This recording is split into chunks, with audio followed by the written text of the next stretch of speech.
Hello everyone, I am C A Nilesh Bajaj. Recently ही मैंने P M F M E scheme and A I F scheme के बारे में Instagram में reel डाली है। उसका ही हम अभी पूरा डिटेल्ड एनालिसिस करते हैं और समझते हैं कि क्या है P M F M E scheme and A I F scheme. तो सबसे पहले तो what is the full form of P M F M E scheme. P M F M E scheme का फुल फॉर्म क्या है? तो P M F M E scheme का मतलब है prime minister formalization of micro food processing enterprise scheme. अब ये scheme क्यों लाई गई? तो जैसे कि हम जानते हैं कि अराउंड 25 लाख यूनिट्स इंडिया में ऐसे हैं जो अनऑर्गेनाइज्ड पड़े हैं। What is the meaning of unorganised और अनरजिस्टर्ड? इसका मतलब है जैसे कि कोई एक प्रोप्राइटर बिजनेस है, तो प्रोप्राइटर बिजनेस का ना ही उद्यम निकला हुआ है, ना उनके पास प्रॉपर बैंक अकाउंट्स हैं, ना करंट अकाउंट्स खुले हुए हैं। अगर पार्टनरशिप फॉर्म है तो ना उनके पास पार्टनरशिप डीड है, ना जीएसटी नंबर निकला हुआ है, ना ही उनका उद्यम है। ना हमारे इतने 25 लाख यूनिट्स ऐसे हैं जिनका प्राइवेट लिमिटेड में रजिस्ट्रेशन या ओपीसी में रजिस्ट्रेशन, यानी कि इन शॉर्ट ये कहीं पे भी रजिस्टर्ड ही नहीं है। ये अनरजिस्टर्ड पड़े हैं, अनऑर्गेनाइज्ड पड़े हैं। जो हमारे 25 लाख यूनिट्स में से 66% यूनिट्स तो रूरल एरिया में लोकेटेड हैं। What is the meaning of अब रूरल एरिया में लोकेटेड हैं? यानी कि ये कोई छोटे गांव में जिनका मार्केट से बहुत दूर, सिटी से बहुत दूर लोकेटेड हैं। तो अराउंड 66% यूनिट्स ऐसे हैं जो रूरल एरिया में लोकेटेड हैं, और 80% जो फैमिलीज़ हैं ये इसी बिजनेस में, एक ही फैमिली 80% ऐसी फैमिलीज़ हैं जो इसी बिजनेस में एंगेज्ड हैं, सब इसी बिजनेस से अपना भरण पोषण करते हैं।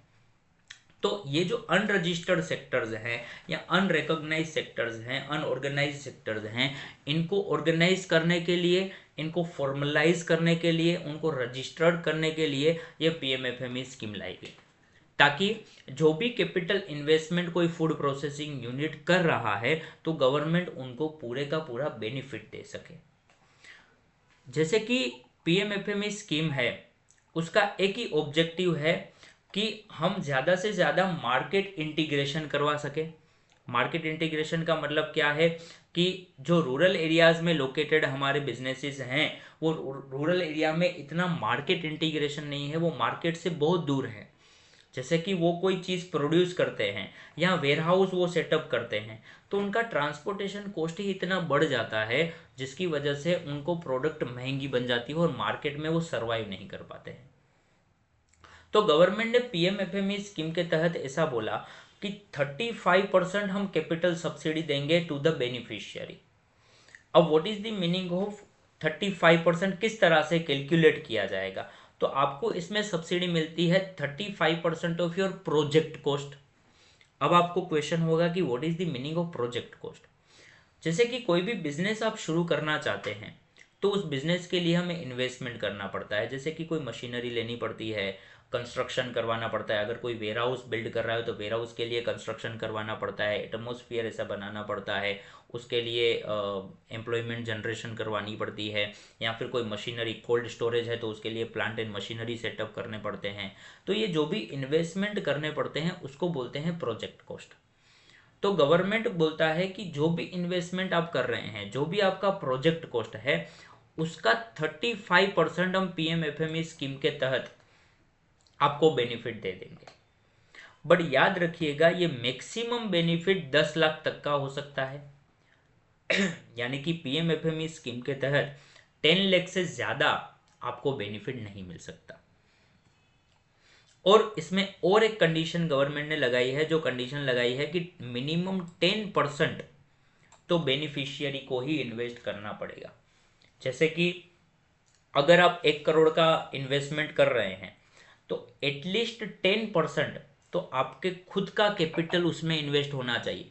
यस, बाकी का 90% आप बैंक से लोन ले सकते हैं, उसमें कोई दिक्कत नहीं है, पर 10% तो आपको ही इन्वेस्ट करना पड़ेगा अपनी जेब से। अगर वो कंडीशन फुलफिल होगी तो ही आपको इस पीएमएफएमई स्कीम का बेनिफिट मिल सकता है। और कई सारी एलिजिबिलिटी चेकलिस्ट दी गई है जिसमें बोला गया है कि एग्जिस्टिंग यूनिट होगा, कि ऑलरेडी आपका बिजनेस चल रहा है और आप चाहते हैं कि हम अपने बिजनेस को एक्सपांड करें, तो भी ये पीएमएफएमई स्कीम के तहत आपको सब्सिडी मिल जाएगी। या अगर आप न्यू बिजनेस सेटअप करना चाहते हैं तो भी ये सब्सिडी आपको मिल जाती है। आपकी एज 18 ईयर से ज़्यादा होनी चाहिए तो ही पीएमएफएमई स्कीम का बेनिफिट मिलेगा। पूरी फैमिली में से किसी एक पर्सन को ही पीएमएफएमई इस स्कीम का बेनिफिट मिल सकता है, और मिनिमम 10% तो आपको ही कंट्रीब्यूट करना पड़ेगा। 10% ऑफ योर प्रोजेक्ट कॉस्ट आपको ही इन्वेस्ट करना पड़ेगा। और याद रखिएगा, ये स्कीम का बेनिफिट सिर्फ फार्मिंग रिलेटेड जो भी बिजनेस कर रहे हैं, वेयर हाउस सेटअप करते हैं या फिर कोल्ड स्टोरेज का यूनिट सेटअप करना है तो ही आपको पीएमएफएमई स्कीम का बेनिफिट मिल जाएगा। आगे देखते हैं कि एलिजिबिलिटी तो मैंने ऑलरेडी बता दी है। आगे जो इसमें बताया गया है वो बताया गया है कि ये जो पीएमएफएमई स्कीम लाई गई है वो किस तरह से आपको बेनिफिट कर सकती है। तो सबसे पहले तो आपको पीएमएफएमई डिपार्टमेंट के द्वारा सपोर्ट किया जाएगा माइक्रो एंटरप्राइजेस को।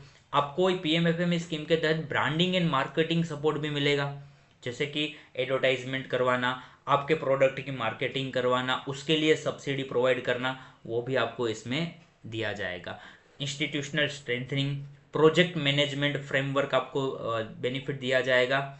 और अभी तक 10,000 करोड़ टोटल आउटले को इन्होंने बेनिफिट दे दिया है and 2 lakh micro food processing unit को ऑलरेडी असिस्ट कर दिया है। और दूसरा आप यहाँ पे दे सकते हैं कि क्या क्या और बेनिफिट, क्या क्या चैलेंजेस हैं और उसके सामने क्या क्या आपको बेनिफिट पीएमएफएमई स्कीम के लिए मिलेंगे। सबसे पहले तो हम लिमिटेशंस को समझते हैं कि जैसे कि हमने देखा कि 66% ऐसे यूनिट्स हैं जो रूरल एरिया में लोकेटेड हैं। अब रूरल एरिया में लोकेटेड होने की वजह से उनको मॉडर्नाइजेशन का बेनिफिट नहीं मिलता है।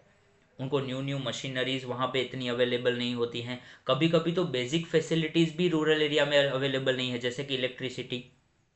तो यहाँ पे वो सब इंफ्रास्ट्रक्चर आपके लिए बिल्ड किए जाएंगे कि रूरल एरिया को भी हम ज़्यादा से ज़्यादा मॉडर्नाइजेशन के लिए एक्सेस दे सके।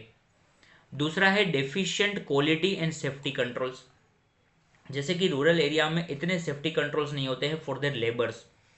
जैसे कि वेयर हाउस में है तो वेयर हाउस में फायर एक्सटिंग्विशर कभी कभी नहीं लगे होते हैं क्योंकि उनको इतना नॉलेज ही नहीं है। तो पीएमएफएमई स्कीम के तहत ये नॉलेज भी स्प्रेड किया जाएगा और मार्केट इंटीग्रेशन में भी आपको बहुत बेनिफिट दिया जाएगा। और सबसे बड़ा बेनिफिट है कि रूरल एरिया में कैपिटल डेफिशिएंसी बहुत रहती है। तो पीएमएफएमई स्कीम के तहत आपको सब्सिडी देके कैपिटल डेफिशिएंसी जो आपको बन रही है वो सब्सिडी के तहत आपको वो बेनिफिट दिया जाएगा कि आप चाहते हैं कि मुझे नया यूनिट स्टार्ट करना है तो कैपिटल डेफिशिएंसी की वजह से आपका ड्रीम अचीव होने से कोई रोक ना पाए। इसीलिए पीएमएफएमई स्कीम लाई गई कि आपको एटलीस्ट 10% तो गवर्नमेंट हेल्प कर सकती है। 10 लाख का तो गवर्नमेंट हेल्प कर ही सकती है आपको पीएमएफएमई स्कीम में। इसको बोलते हैं कैपिटल सब्सिडी। अब हम समझते हैं एआईएफ स्कीम, जिसको बोलते हैं इंटरेस्ट सब्सिडी। जैसे कि आपने जो भी प्रोजेक्ट कॉस्ट लगाई उसमें मैक्सिमम 10 लाख रुपीस और 35% विच एवर इज लोअर आपको पीएमएफएमई स्कीम में कैपिटल सब्सिडी मिल गई।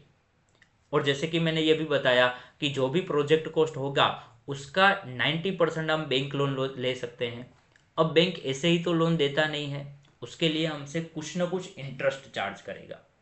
अब गाइज ये जो इंटरेस्ट चार्ज करेगा उसके लिए गवर्नमेंट ने एआईएफ स्कीम निकाली, जिसका फुल फॉर्म है एग्रीकल्चर इंफ्रास्ट्रक्चर फंड। इसमें गवर्नमेंट ने बोला कि एआईएफ स्कीम के तहत जो भी लोन आप लेते हैं उस पे जो भी इंटरेस्ट रेट लगता है उसमें से 3% का इंटरेस्ट हम पे करेंगे आपके बिहाफ पे। यानी कि अगर बैंक आपके ऊपर 10% का इंटरेस्ट रेट लगाती हैं तो 3% गवर्नमेंट पे कर देगा और 7% ही आपको पे करना पड़ेगा।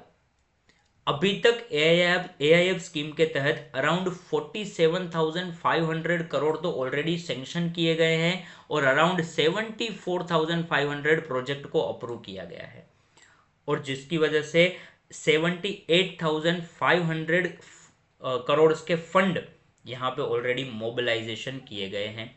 और उसकी वजह से 8.19 लाख रूरल एम्प्लॉयमेंट जनरेट की गई है, रूरल एम्प्लॉयमेंट अपॉर्चुनिटी भी जनरेट हुई है।